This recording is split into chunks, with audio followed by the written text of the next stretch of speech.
the international break is over and we're back to that competition we all love. Premier League action is back and game week 4 is just around the corner. As usual, we'll be giving our best predictions ahead of the round and what we think will happen from a prediction perspective. Of course, I've got Victor with me and don't take our predictions too seriously, but we do know our stuff anyways.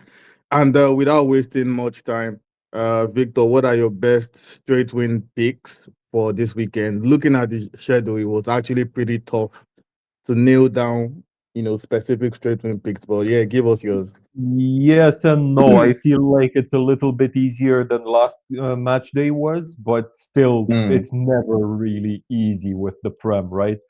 One of them is Newcastle to beat Wolves at 1.44.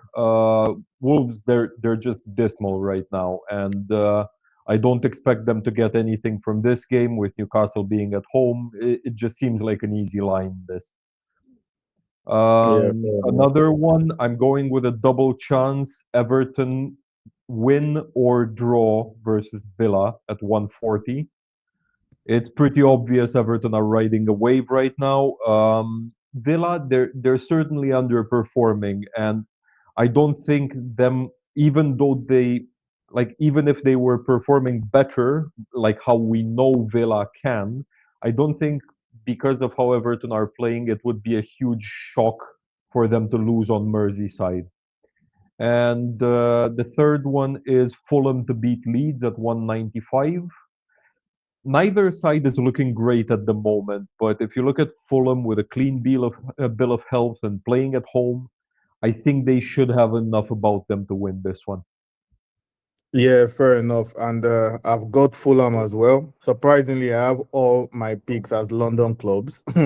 I've got Fulham as well to win. And I think, just like you said, Victor, both sides are not showing so much, but Fulham should have enough firepower to see that one over the line.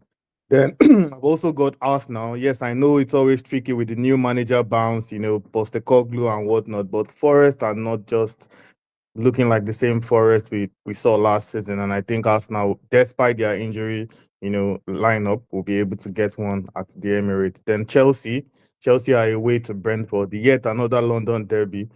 But I think this time Chelsea they have too much momentum going on for them to just win that game regardless. And Yeah. then moving away from the straight win selection, let's move over to the goal market. So what are your best over picks, Victor? Actually, I only have over picks 2.5 plus, and I'm looking at Arsenal v Forest 172. You mentioned the new manager bounce. I'm going to counter that and say there might be a new manager dip. Nuno was well liked and things were clicking well under him. I'm not saying Postecoglou doesn't have the charisma or doesn't have the know-how to steer this well, but at least for the beginning, I think a lot of the players might be a little bit disillusioned with how things went. I do expect a change in the way Forest play. I expect them to play some more exciting and expansive football. And I think with this game, the manager, that Postecoglou, might see this as an opportunity to make a big statement against one of the big boys. I'm not saying they're winning at the Emirates. I'm saying it will be a more open game than what we would have thought a couple of weeks ago, and I think Yeah. 2.5 plus should be fine. Another one is Burnley v Liverpool, 2.5 plus as well for 150. I mean, this one's pretty obvious, right? Burnley, they've definitely lost a fair bit of that solidity that they showed last year. And with all due respect to the championship, which I genuinely see as the toughest league in the world, um, I think the Prem's a different beast when you're coming up against the big sides. And Liverpool here, they have enough to score three on their own. So 2.5 plus should be a no-brainer here. And the Yeah. third one, I'm going with Brentford v Chelsea for 172, pretty much for the same reasons as with Burnley v Liverpool, except Brentford are not newly promoted. I mean, Chelsea are also not airtight at the back either, so someone like Ouattara might get some joy as well. Yeah, fair enough. And for me, For my go market, I'm going with the over as well. And just like you said, Victor, there's no need to explain this one. Liverpool v Burnley. It's pretty straightforward why we expect that one to happen. And then I'm also going with Bournemouth v Brighton. I think both teams will have a go at each other. I mean, they've not really performed as we would expect so far, both sides, but I still think they will have a go at each other, and this could be an end-to-end game. Then I'm also seeing West Ham v Tottenham because Tottenham will want to, bounce back after their recent slump, and West Ham seem like they will have some newfound energy after that, victory against Forest. So we can expect something exciting in London. So yeah, that's it for my go market picks. And then moving over to the player to score selection, Victor. I'm picking Wisa, Newcastle v Wolves. He's at 230. I know new environment, but he's prem proven, and he'll be getting better service from like Jacob Murphy, Sandro Tonali, Anthony Gordon, and others. Better service than he did back at Brentford. Uh, Another one is Haaland, City v United. Haaland to score for 172. I know he usually goes missing in big games, but it's still a derby. But a game against United isn't exactly a big match nowadays, is it? Yeah, All jokes aside, though, I think Haaland is in terrific form for club and country, and I expect it to continue here. And the third one, Wolves v Spurs, I'm going with Kudus. First of all, the odds are at 350.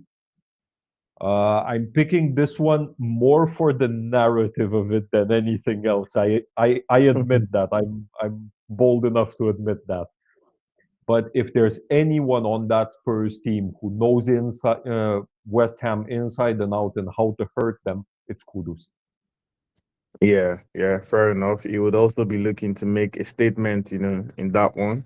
And moving over to my goal scorer tips, I've got Mateta against Sunderland. Yeah, I know Sunderland have won two out of their opening games, but I think they will see a different test when they play a side like Palace. And no matter how that game would end, I think Mateta is good value to get on the score sheet. I've also got Gyökeres as well. I mean, at the Emirates against Forest. I mean, I think he's a good value as well to get the goal. And then, just like you mentioned, I've got Ireland as well. He's in terrific form for club and country. And then he has a personal, brilliant record against United. So I think he'll be eager to continue that as well. Then, lastly, I've got Joao Pedro, not because of anything, but just because I think he's got that momentum early on, and Yeah. he will be looking to continue, on that note. And moving on to the best same game tips, Victor, you've got any? Yeah, I'm actually picking the Mancunian Derby. I've got over 2.5 shots, not necessarily on target, just shots for Cunha at 133 and over 1.5 goals in the second half at 180. Now, overall odds are around 240. I'm going with just a two-liner because of the length of the odds. About Cunha.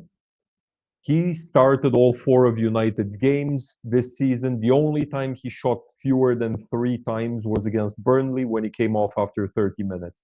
Now he's fit again, most likely firing for this one. About the goals thing, City is on two of the three official games they've played this season with two goals or more in the second half, and United on 3 out of 4 for the same stat. Yeah, fair enough. And moving on to the final one, any bold opportunity to take advantage of? Okay. Arsenal v Forest with BTTS. It's priced at 2. I mean, it seems way long to me. I do understand Arsenal's status as favorites in this one. Absolutely. They're priced at 1.38 for the outright. But let's keep in mind that Forest are quite potent in attack. They've got threats coming from the counters, from Chris Wood's finishing, from the quick transitions. Also, Saliba is missing for Arsenal, so there's a lot of disruption there in the center of defense. So that might make things easier for Forest. Another one, um, Everton versus Villa, Grealish to assist, 450, Ooh. right? Four Mm, assists in 2 games, and those are the odds. I mean, mm. if if it's It's not worth worth a it. punt, I don't know what is. Yeah. And one last one, Bournemouth versus Brighton, over 1.5 goals for Brighton, 2.20. They've done it against City. I see no reason why they can't do it against the team that lost their goalie and three-quarters of their defense over the summer. Also, if you look at the head-to-heads, 4 of the last 5 head-to-heads saw Brighton score twice against Bournemouth or more. Interesting. For me, I'm going with West Ham v Spurs, and I think Spurs to score 2 goals is actually overpriced at two, in my opinion, because I Yeah. mean, no matter how that game will end, Spurs could easily get on the score sheet twice. I mean, whether they play out to a draw or Spurs win, and I think it's overpriced, in my opinion. But the bold one here is Palace v Sunderland. Both BTTS, no, both teams to not score. Yeah, there will be no goal at both ends, and I'm specifically thinking Palace will win this game with no reply from Sunderland. Yes, I know Sunderland have been amazing, but I think they will meet a different game here, and I don't see them doing anything of note. But that's a bold one, anyways. So, and there you have it. Those are our predictions for match week 4. The Premier League is back. The international break is over, and we can look forward to more of our videos as we discuss everything happening around the Premier League.